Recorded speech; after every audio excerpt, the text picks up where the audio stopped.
विद्यार्थ्यांनो, इंग्लिश आपण शिकत असताना समजून घेतलं पाहिजे की इंडियन इंग्लिश आपल्याला आली पाहिजे, कारण इंडियामध्ये आपल्याला इंग्लिश जास्तीत जास्त कुठे कंपनीज मध्ये, कॉर्पोरेट सेक्टर मध्ये सगळीकडे लागते आणि म्हणून आपण इंग्लिश शिकत आहोत. आज गव्हर्नमेंट सेक्शन्स मध्येही आपल्याला इंग्लिशचा चांगला प्रभाव आढळतो. मोबाईल्स, अँड्रॉइड्स, त्यानंतर कोणतेही कॉम्प्युटर्स, प्रत्येक ठिकाणी इंग्लिशची आपल्याला काय आहे, गरज आहे.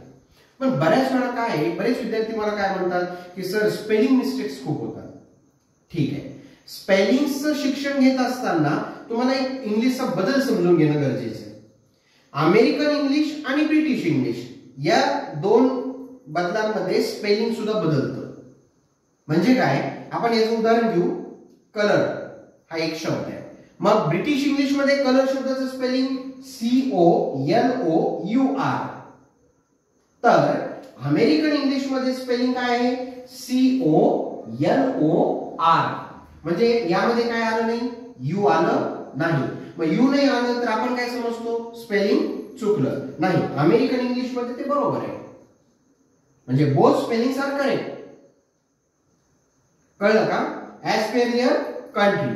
मग ह्याला कसं म्हणताय तुम्ही, खाल खाल, आणि हे काय, खल खल. कळलं तुम्हाला?